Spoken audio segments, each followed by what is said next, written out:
In today's video, I'm going to show you how to make these patchwork letters that you can use to embellish on a sweatshirt. Hello everyone, welcome to my channel, SHARONSEWS. This is where we talk all about sewing. These patchwork letters were inspired when I kept seeing in local boutiques these oversized sweatshirts that had quilted embellished letters on the front of them. I chose to create the word love using a scrappy quilt as you go technique, and I'll show you how to make these letters and embellish the sweatshirt in this video. Let's get started on the tutorial. My letter templates, I created them myself. You can go into a word processing program, an Adobe program, or Canva, find a font that you like and make the size you want. Mine are 6.5 inches high by 5 inches wide. I did start out with letters that were smaller in size. As you can see, I'm just going to place them down here for you, and decided once I put them on a sweatshirt that they were too small and I wanted larger letters.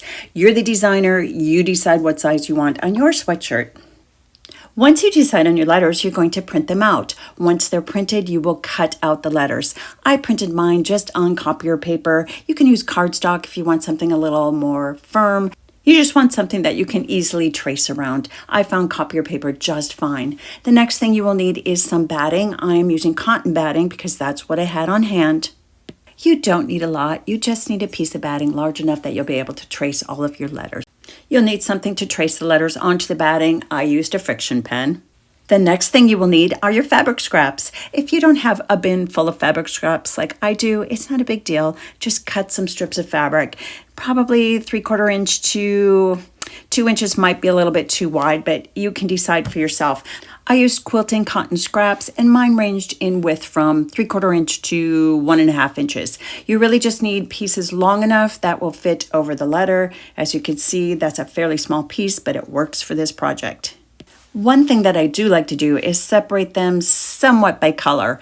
Things that I thought would go well on the green sweatshirt went in one pile, things that went well on the red sweatshirt went in another pile, etc., etc.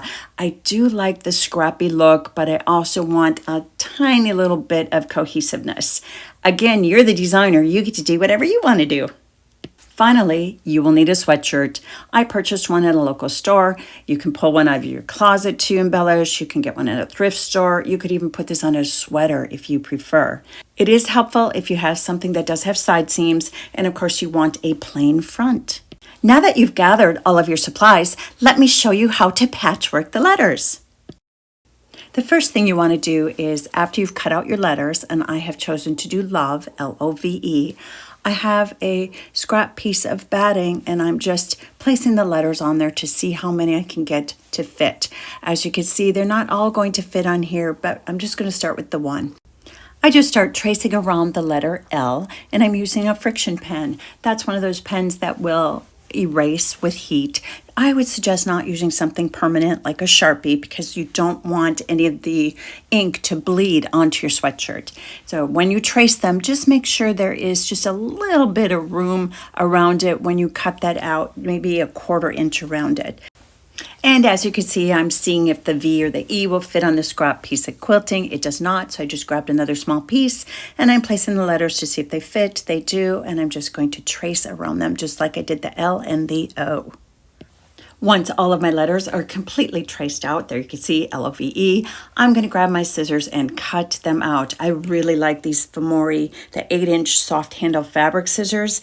They are fabulous on your hands, especially if you deal with a little bit of arthritis.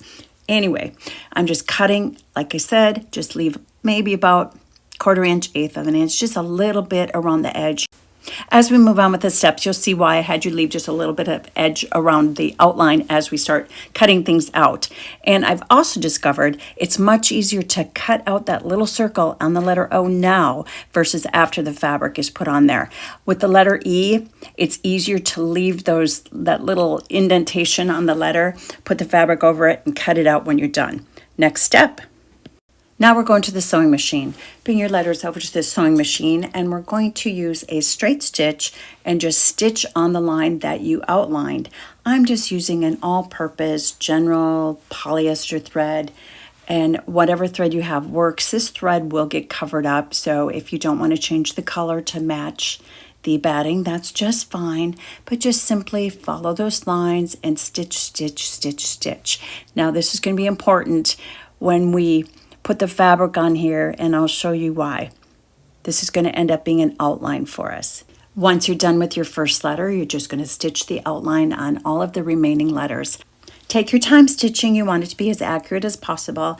It looks like I'm sewing really fast here, but I am not. I have sped up the video so that you don't have to watch this in real time. If you have a knee lift on your machine, that is going to be really helpful for you, especially when you're sewing that letter O, because you're going to need to lift the presser foot over and over.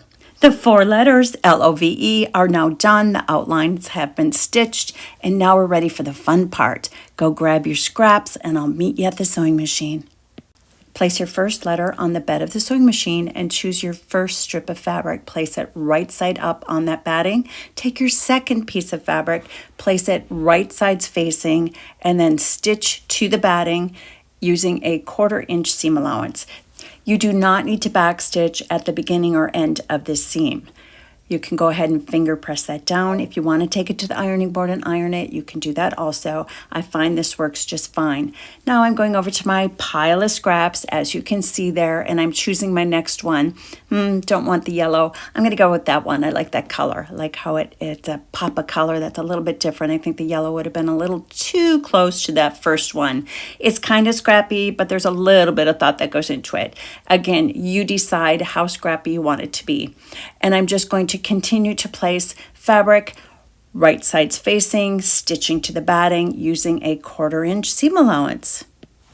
As you're adding your strips of fabric and you're stitching it to the base, the main thing is you want to make sure the fabric is covering up that outline that you stitched previously. Now here, I don't want to keep going straight. I want to add a diagonal, so I'm auditioning how that's going to work.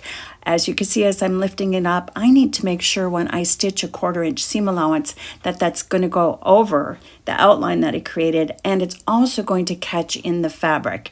So I'm just going to maneuver that just a little bit. I think that's pretty good, and I'm going to go ahead and stitch it in a 1/4 inch seam allowance. And I will check. Yep, that looks good. You can see that it's covering where I needed it to cover, and then I'm just going to continue to add. So I started out with this bright green. I thought it was a little too bright, but I do like the green, so I'm just sewing it upside down for a little bit of a muted color. Going over that, I want to continue to get some movement in here, go with some angles, and that's why I'm doing it that way. I'm just continuing to add my strips using a 1/4 inch seam allowance. This is a quilt as you go technique, and it's just a scrappy string quilt type technique. And you can see this tiny little piece that really wouldn't be good for much else fits at the end of that L just fine, and I'm going to add it in right there.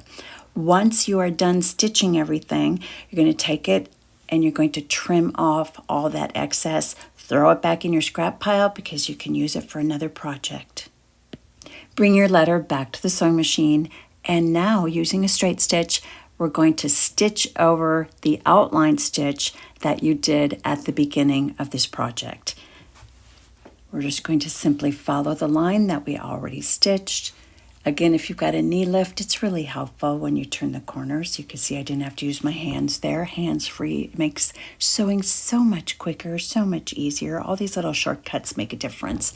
And finally, the last step, I'm just going to pick up my scissors and I'm going to trim very close to that stitch line that I just made. Not even 1/8 of an inch, as close as you can get without cutting through the stitches. And we're just doing that to prepare to put it onto the sweatshirt. The letters will get stitched to the sweatshirt with the raw edges, and this line of stitching that has been added will help control the fraying of the fabric. To do the rest of the letters, it's the exact same steps. Go ahead and take that first strip of fabric, place it right side up on your next letter. Here we've got the letter O.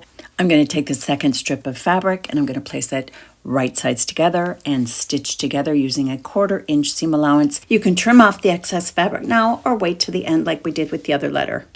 When I added fabric to the letter O, I have different fabric on each side of the small opening in the center. To do that, you just take a smaller strip of fabric and just go to about the center of that middle opening and stitch with your 1/4 inch seam allowance. And then go ahead and do it on the opposite side. You can use the same width, you can use a larger width. The main thing, make sure that the fabric that you're choosing will go over that outline stitch that you've created earlier. Just keep adding your fabric strips and stitching them using a 1/4 inch seam allowance. And if you want to add some movement, and by movement I mean do something diagonal, adding your strips of fabric until you have enough fabric to cover the outline of the letter O. And then just like before, we're going to go ahead and stitch the outline again. Don't forget to stitch the inner circle part of the letter O also. And just a reminder, I sped up the video. This is not how fast I stitched around this letter. Once you've stitched the outline, go ahead and grab your scissors and trim off the excess fabric. Make sure you remove the excess fabric from the inner part of the letter O also. I had a little bit of trouble getting the large scissors in there, so I just switched to a smaller pair for a more accurate cut. Moving on to the letter V. Same process as before. Take your first strip of fabric, place it right side up, take your second strip of fabric, place it right sides together, and stitch using a 1/4 inch seam allowance. Instead of stitching all the way to the bottom of the V, which you can do if that's what you want, I wanted to have the bottom go in a different direction. So I'm stopping just a little bit between that point in the letter, and I'm going to snip it off with my scissors. Once I verify that the fabric has covered up the outline stitch, I'm moving on to the next side. Again, verifying that my first piece of fabric is going to cover that outline stitch, and then I'm going to take my second piece of fabric and place it right sides together and stitch using a 1/4 inch seam allowance. And you can tell that I actually have the right side facing up, and that's intentional. Remember, that's that green that I used in one of the earlier letters, and I wanted more of the subdued color green showing. Go ahead and snip off that excess fabric before we start moving to the bottom of the V. When I finger pressed the fabric flat, I noticed that I didn't quite make it to that outline stitch where we drew and stitched earlier. So I'm just adding another strip of fabric and stitching it with a 1/4 inch seam allowance and trimming off the end. I'm going to go in another direction for the bottom of the V, but before I do that, I do want to make sure that all of my fabric strips cover up the outline stitching. To finish the bottom of the V, I want the fabric in a different direction. It's not quite parallel with that bottom of the letter, but that's okay. That's the beauty of this technique. You can have it at angles if you want to. You can have all straight lines if you want to. The main thing is you want to make sure when you're doing that 1/4 inch seam allowance that both pieces of fabric are being caught up and that the fabric is covering that outline stitch. That's why the outline stitch was so important when we did that at the beginning. So now I'm going to go ahead and re-stitch the outline stitch so that we can see it on the fabric side also. It's time once again to trim the fabric in the batting close to that outline stitch. Again, trim as close as you can without cutting through the stitches. And in full transparency, I want to show you a little boo-boo that I did. I wasn't really thinking when I put this fabric together, and I ended up with a raw edge. You could keep it that way if you want. It'll just end up fraying when you put this on your sweatshirt. But I'm going to go ahead and cover it. All I'm going to do is take a tiny little scrap. I pressed it down on one side, 1/4 inch. I am going to take the opposite end and I'm going to stitch it in a 1/4 inch seam. Then I'm going to fold it over and press it. Then I will top stitch it in place. I will go ahead and stitch that outline stitch again and trim off that little bit of excess fabric, and it's good to go. No one will ever know except us. With the letter E, I decided to go diagonal. Same thing as before. Place your fabric on there the way you want. Place another piece of fabric right sides together, stitch in a 1/4 inch seam allowance. Here I have a scrap of fabric that is a little triangle. You may have some of those in your scrap box, and it works on some of these letters. Now it's a child's print, it's a baby print, which is fine because as we cut out part of that letter E, it's not all going to show, but I think it's kind of cute. It works. As I fold it down and finger press it, I check to make sure that it's covering the outline stitch. You can see it does not, so I'm going to add another piece of fabric just like I've been doing in the past, stitching with my 1/4 inch seam allowance. I just continue to pull strips of fabric from my scrap pile and place fabric right sides together, stitch in a 1/4 inch seam, fold it over, finger press it until I am done. At the very end, I need to put a teeny tiny little one there to cover that little corner. I then flip it over and I'm just stitching along the outline stitch that we made earlier, just like we've done with all the other ones. Once I'm done, I will be able to see that on the right side of the fabric. Remember to take your time. I sped up the video so that you didn't have to watch this in real time. I just found putting these patchwork letters together very therapeutic.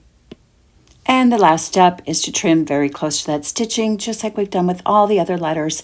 And we are almost ready to put everything on the sweatshirt. The first thing you'll want to do is mark the center of the sweatshirt. I simply fold it in half and I match up those shoulder seams, and then I add a pin. Then I move on to the bottom edge. Mine has a little slit at the side seam. Yours might not, and it doesn't matter. You're just simply going to match up the side seam at the bottom edge, add another pin. Kind of straighten out your sweatshirt a little bit. I like to add a pin at the bottom, at the center front, just to help keep things in place. Because the next thing that we need to match up is the underarm seam. I usually just take my finger and place it at the underarm side seam and then just kind of see if it matches on the other side. To make it a little more accurate, I sometimes take a long pin and I place it into the one underarm seam and then just manipulate it a little bit till that point of the pin comes through on the other side and then pin it in place. Once you have all the side seams matched up, straighten out your sweatshirt on your flat work surface and then place some pins along the center front. Now you can use chalk if you prefer, but I have found using chalk to mark the center front, sometimes it rubs off before I have a chance to actually completely place my letters. Whatever works best for you, you just want to know where the center front of this sweatshirt is. Then once you have the center front marked, you can remove those pins from the side seams, and if you want to use a tape measure just to verify, you can see there that I did indeed get it marked in the center. Now I'm marking down 5 inches along the center front. I'm adding a pin. I did mean to go 5 inches from the top of the band, but it's okay. That's the beauty of sewing. You'll see what I did later to take up a little bit of that excess space. Now I'm using the pins as a guide and I'm going to place my letters on the sweatshirt. I'm just placing them on. I'm using a straight ruler just to verify that the top edges are straight. You can just kind of eyeball it too. I have found that it's pretty accurate just placing them on there.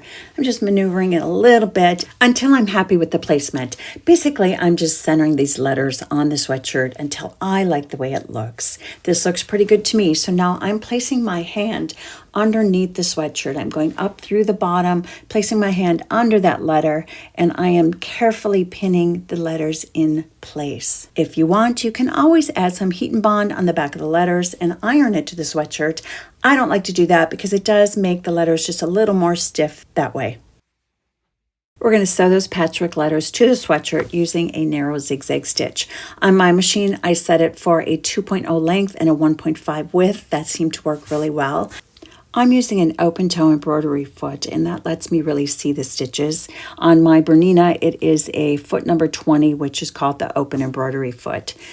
You're just going to sew around the edge of all of the letters. Now, there is a little bit of bulk because we haven't taken the sweatshirt apart. We're adding these to a pre-purchased, pre-made sweatshirt. As you're sewing, just be careful that another part of the sweatshirt is not getting underneath the needle.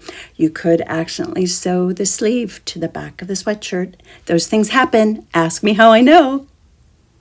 Just keep sewing around the letters. Taking your time. I have sped up the video a little bit. You're following along that line that you had stitched earlier. That's your guideline. And just manipulate the fabric. I use my knee lift. That helps me to stay hands-free. You can see that my hands are fairly close there because you do have to manipulate it a little bit, especially on the ones that have a lot of curves to it, like that O. And just keep going. You can see how much bulk of the sweatshirt is there. You'll find what works for you. By the way, you don't have to use a small zigzag stitch. If you want to use a straight stitch, you can do that. The small zigzag stitch will help prevent some of the fraying. This is a raw edge applique, so there is going to be some fraying as it washes. I personally really like that look. But, again, you're the designer. You get to do whatever you want. If you are experienced with free motion quilting, go ahead and do that to secure that to the sweatshirts. I will say I did find a satin stitch did not work well for this technique. It just pulled up the sweatshirt a little bit too much. You would need stabilizer on the back of the sweatshirt, and I think that makes it too stiff. Remember, I measured 5 inches down from the bottom of the band instead of from the top of the neckband. I thought there was just a little extra space, so all I did is I went into my trim box and I found 2 pieces that I thought coordinated well, stitched them in that open spot beneath the neckband. Here are the letters on the cranberry red sweatshirt, and on the green sweatshirt, I put those letters in a slight arc on the front of the sweatshirt. I hope you enjoyed that tutorial. If you do like sewing tutorials, check out my others in this playlist. Until I see you in the next video, I hope you have a blessed day. Happy sewing.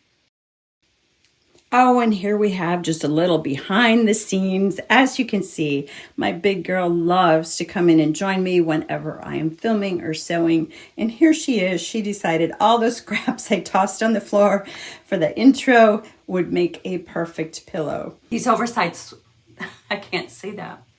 In today's video, I just spit.